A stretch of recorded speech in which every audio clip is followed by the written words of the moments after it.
إن خير الحديث كتاب الله وخير الهدي هدي محمد صلى الله عليه وسلم وشر الأمور محدثاتها وكل محدثة بدعة وكل بدعة ضلالة وكل ضلالة في النار. أعوذ بالله من الشيطان الرجيم. بسم الله الرحمن الرحيم.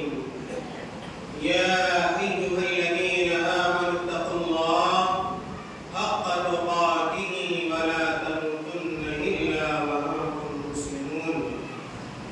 يا أيها الناس اتقوا ربكم الذي خلقكم من نفس واحدة وخلق منها زوجها وبث منهما رجالا كثيرا ونساء واتقوا الله الذي تساءلون به والأرحام إن الله كان عليكم رقيبا. يا أيها الذين آمنوا اتقوا الله وقولوا قولا سديدا يصلح لكم أعمالكم ويغفر لكم ذنوبكم ومن يطع الله ورسوله فقد فاز فوزا عظيما. وقال تعالى في مقام آخر إذ قال لأبيه وقومه ما هذه التماثيل التي أنتم لها آكفون. وقال صلى الله عليه وسلم من قام ليلة القدر إيمانا واحتسابا غفر له ما تقدم من ذنبه. محترم حاضرین جمعہ، بزرگوں، بھائیوں، نوجوان ساتھیوں، پیارے بچوں اور میری آواز سننے والی میری ماں اور بہن، ہم اور آپ جس مہینے سے گزر رہے ہیں اور جو مہینہ بڑی تیزی کے ساتھ گزر رہا ہے، اور آپ نے اندازہ بھی لگایا ہوگا کہ جب کوئی نیکی کا موقع آتا ہے، نیکی کا، خیر کا، بھلائی کا موسم آتا ہے، وہ موسم بڑی تیزی کے ساتھ رخصت ہو جاتا ہے۔ ایسا لگتا ہے کہ ابھی تو یہ موقع شروع ہوا تھا اور دیکھتے ہی دیکھتے یہ ختم بھی ہو گیا۔ آپ دیکھیں، ابھی ایسا لگتا ہے کہ رمضان کا مہینہ شروع ہوا۔ جن کے دل میں ایمان، جن کے دل میں اللہ کی محبت ہو، اور جو دینی شاعر ہیں، اگر ان شاعر سے محبت رکھتا ہو تو اس کی حالت یہی ہوتی کہ خیر اور بھلائی کے موقع کو بہت کم سمجھتا ہے، اور اس کی یہ سوچ ہوتی ہے اور اس کی یہ کیفیت ہوتی ہے کہ کاش یہ نیکی کا موسم یوں ہی جاری اور ساری رہتا اور ہم اللہ رب العالمین کی نیکیوں سے مالا مال ہوتے رہتے۔ رمضان مبارک کی بھی کچھ ایسی ہی حالت اور کیفیت ہے۔ تقریباً اس مبارک مہینے کا 2 اشرا گزر چکا ہے، 20 دن مکمل ہونے کو ہیں، اور اہل ایمان کی یہ خواہش ہوتی، اہل اسلام کی یہ خواہش ہوتی کہ کاش یہ موقع بار بار ملتا، زیادہ سے زیادہ ہم خیر و بھلائی کو اس مہینے میں جمع کر پاتے۔ میرے بھائیوں، اہل ایمان کو اس طرح کے مواقع پر جو خوشی حاصل ہوتی ہے، دوسرے لوگ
آدمی بڑا ہی بدنصیب ہے میرے بھائیوں، برات آنے والی ہے جو تیسرے عشرے میں موجود ہے۔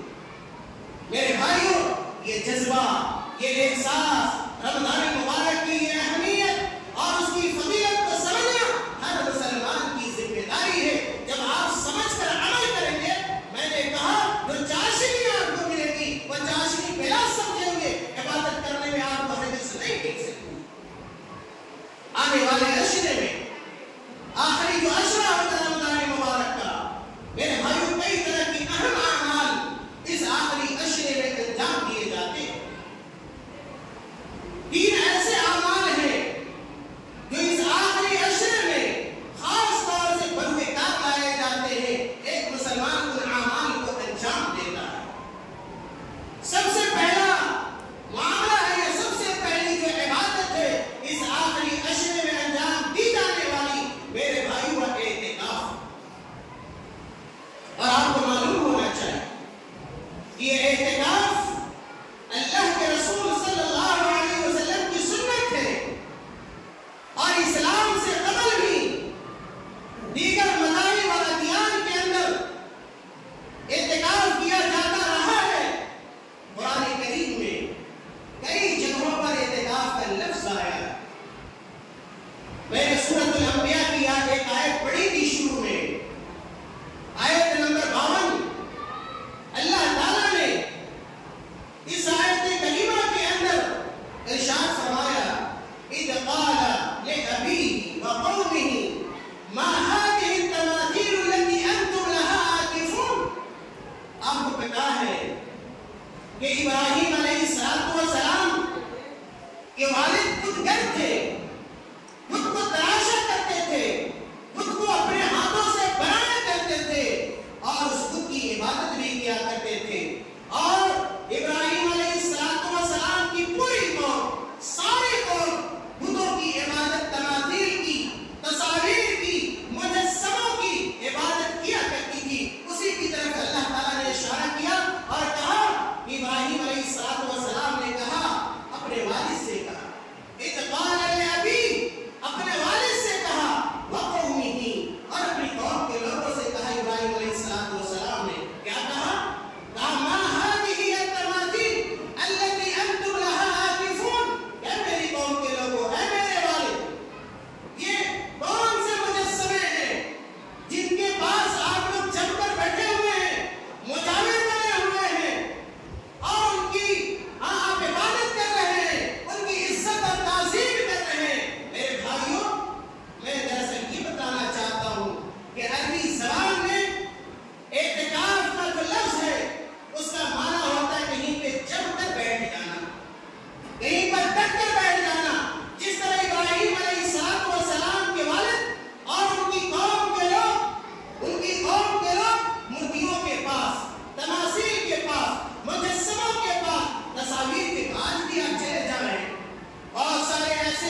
یا تراویح